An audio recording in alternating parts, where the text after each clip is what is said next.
মৌলভীবাজারে gas পাম্পে চরম সংকট, কোথাও বন্ধ, কোথাও জেনারেটরে চলছে সেবা। মৌলভীবাজার সদর এলাকায় গ্যাস পাম্পগুলোতে দেখা দিয়েছে তীব্র সংকট। বিদ্যুৎ সমস্যার কারণে বেশিরভাগ পাম্পের স্বাভাবিক কার্যক্রম ব্যাহত হচ্ছে, আর এতে করে ভোগান্তিতে পড়েছেন হাজারো যানবাহনের চালক। স্থানীয় সূত্রে জানা যায়, অনেক গ্যাস পাম্প বিদ্যুৎ না থাকায় সম্পূর্ণভাবে বন্ধ রয়েছে। এমনকি কিছু পাম্পে জেনারেটর থাকলেও তা দিয়ে পরিস্থিতি নিয়ন্ত্রণ করতে পারছেন না সংশ্লিষ্টরা।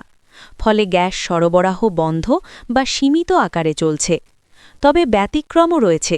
কিছু কিছু পাম্পে জেনারেটরের মাধ্যমে বিদ্যুৎ ছাড়াই গ্যাস সরবরাহ চালু রাখা হয়েছে।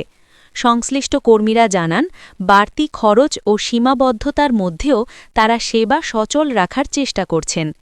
এদিকে যেসব পাম্প বন্ধ রয়েছে সেখানে দীর্ঘ লাইনে অপেক্ষা করে গ্যাস না পেয়ে ফিরে যেতে হচ্ছে চালকদের। এতে করে পরিবহন খাতে মারাত্মক প্রভাব পড়ছে এবং সাধারণ মানুষের দুর্ভোগ বেড়েই চলেছে। চালক ও স্থানীয় বাসিন্দারা দ্রুত এই সমস্যার সমাধান চান। তারা সংশ্লিষ্ট কর্তৃপক্ষের কাছে নিরবচ্ছিন্ন বিদ্যুৎ সরবরাহ নিশ্চিত করার পাশাপাশি সব পাম্পে বিকল্প ব্যবস্থার উন্নয়নের দাবি জানিয়েছেন।